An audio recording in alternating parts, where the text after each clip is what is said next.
लक्षात घ्या, जीवनाची गाडी योग्य रस्त्याने चालली तर बरोबर आहे. म्हणून आपल्याला मुलांना सांभाळावं लागतं, घरातल्यांना सांभाळावं लागतं, सगळ्यांना सांभाळावं लागतं. लक्षात ठेवा, खाण्याची गाडी आहे, पिण्याची गाडी आहे, या सगळ्याच गाड्या आहेत. अहो जरा बेताचं खा. काही काही माणसांना रोग झाल्यानंतर सुद्धा गोड खायला आवडतं. मग त्यांना सांगावं लागतं, ओ साखर वाढली आहे जरा, हां हां हां हां. काय अहो, काल 7-8 वेळा जाऊन आला, जरा मिरच्या कमी खा. माझं बोलणं कळलं का? ही जीवन, माझं बोलणं लक्षात आलं. प्रत्येक गाडी सरळ चालावी लागते. जरा वाकडी गेली की, अहो रस्त्याने चालता चालता डावा पाय उजवा पाय जरा कमी जास्ती पडला की मुरगळलाच. जरा कमी जास्त म्हणजे जाता जाता, आता तुम्ही अनुभवी आहे, मी अनुभवी आहे, जाता जाता 3 इंचाची पायरी दिसली नाही. जाणून टाकताना तेवढं मन असं वजन धरून ठेवतं मनात, की आता बरोबर पाऊल टाकलं जातं. आणि मनात नसतंच खाली पायरी आहे, ती दिसतच नाही. त्यामुळे टाकलं की असं वाटतं एकदम खाली पडलं. माझं म्हणणं कळलं का? अज्ञान सांगतोय. जाणून पाऊल टाकलं की पडत नाही. आणि नेणतेपणाने 3 इंचाची पायरी सुद्धा पाय मोडायला कारणीभूत होते, नाही का? आणि जाणून उडी टाकली 25 फुटावरून तरी काही होत नाही. मी म्हटलं 25 फुटावरून उडी कशी? नाही म्हणाले, बरोबर त्याचा बॅलन्स असा खाली पडतानाच मी माझा, आणि तोच 2 दिवसांनी असा रस्त्यात फुटपाथवर पडला आणि पाय मोडला. मी म्हटलं काल 25 फुटावरून उडी मारून. अहो म्हणले महाराज, तुम्हाला कसं कळत नाही, जाणून उडी टाकली आणि हे नकळत पडली. तसा जाणतेपणा आणि नेणतेपणा, बरं का, तशी ही वाट चुकली, ही जी अविद्या आहे, जे अज्ञान आहे, त्याचाही नाश व्हावा लागतो. एखाद्या विषयामध्ये तुमचं मन जातं की नाही? रात्री झोपला तरी डोक्यात तेच येतं. आता प्रवचनावरून जाता जाता जाता जाता एखाद्या हॉटेलमधून चांगला वास येत असतो, तो वडा विडा बघितलेला असतो. ते काय म्हणजे डोक्यातच येत नाही. ते काय, ते असं गोल पावन त्याच्यावर घालून ते चीज बीज, हा नाही रे, बर्गर ते असं 2 मध्ये घातलेलं बर्गर.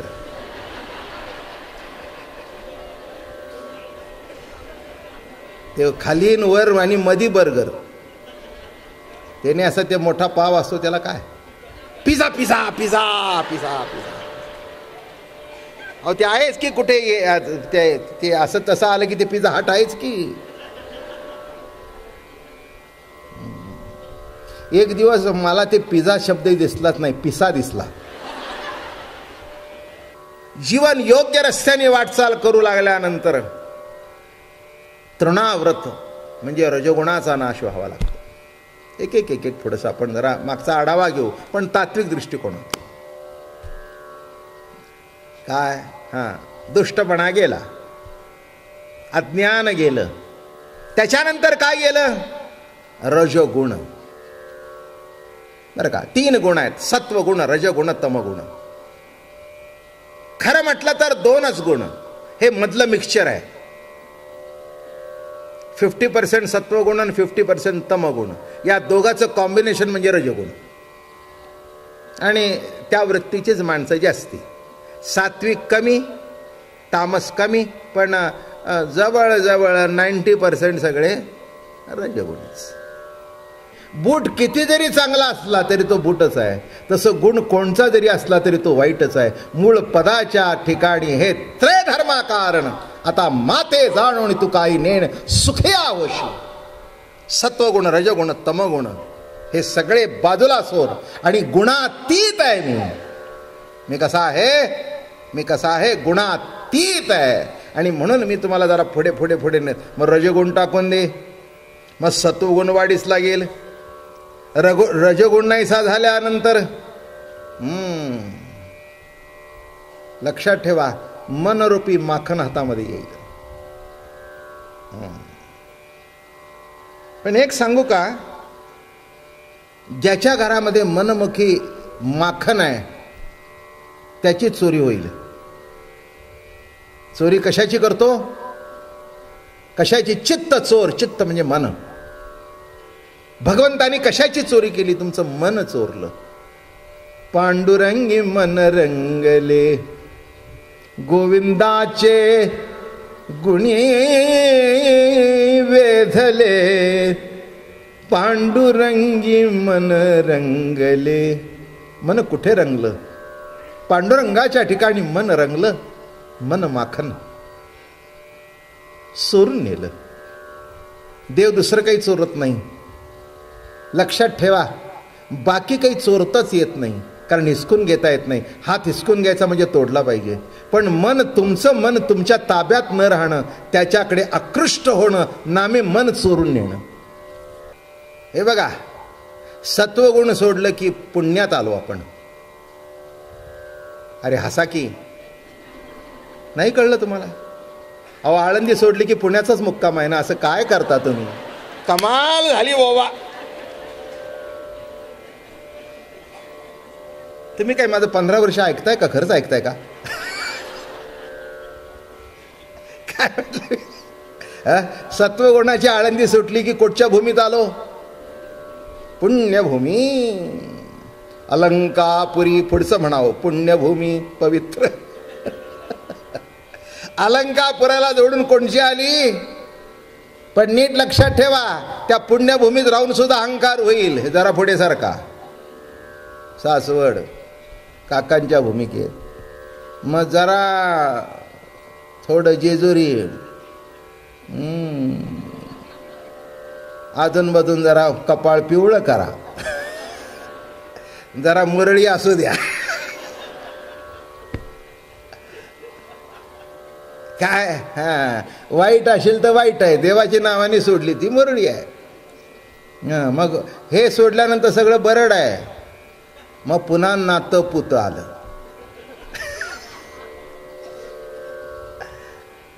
काय असं बघा बघा तुम्ही बघा. मग फलटण आलं. सगळं आहे एक एक एक एक एक एक एक एक करत. 15 दिवसांनी पंढरपूर.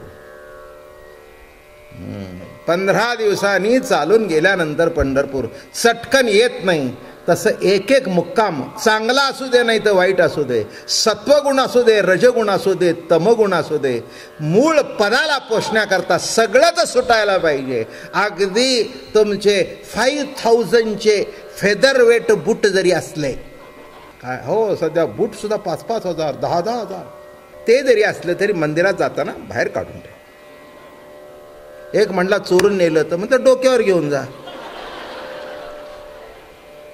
एकदम टोकाचं, इथल्या टोकाचं कोणी नाही, इथल्या टोकाचं कोणी नाही.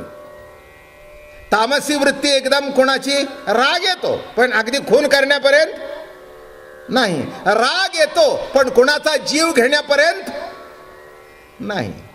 सत्वगुण एवढा नाही की बा सगळं सोडून दिलंय आणि बाबा महाराजाच्या मागे लागलेत. नाही नाही, नका लागू. आहे ते माझं नीट चाललंय ते बिघडून जाईल. आपलं संध्याकाळी 6:45ला जागा पुढची मिळावी म्हणून या. झालं की तुम्ही तुमच्या घरी, मी माझ्या घरी. इथले सगळे माझ्या एकदम प्रेमात पडले. म्हणले आता आम्ही असं ठरवलंय, आजपासून प्रवचन झालं की तुमच्या बरोबरच यायचं. नका येऊ, आपण दगडूशेठला सांगू, आम्हाला तिथे ठेवून घ्या, जेवायची व्यवस्था करा सगळे. काय अशोकराव, अवघड जाईल हो तुम्हाला सुद्धा. एक दिवस कराल, एक दिवस कराल. रोजच करायचं म्हटलं तर एक दिवस हौशीने करतील. चला बाबा महाराज म्हणले जाऊ.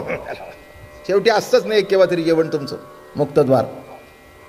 काय ठीक आहे, लक्षात घ्या. सत्वगुण, तमगुण, त्याचं कॉम्बिनेशन रजगुण, आणि ते इथे भरपूर आहे. सगळे आपण त्यातले रजगुणातलेच आहोत, नाही असं काही म्हणता येणार.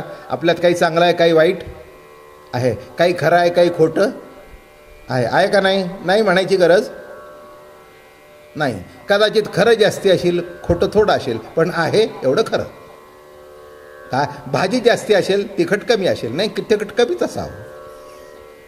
तिखटात भाजी घालू नये, भाजीत तिखट घालावं. काय म्हणजे या 2 कॉम्बिनेशन तुम्ही बघा, म्हणजे तुमच्या लक्षात येईल की इथे जी सगळा रजगुणी समाज आहे. पण शेवटी असा आहे, कृष्ण भगवंतापर्यंत पोचायचा असेल तर तो रजगुण सुद्धा नको आहे.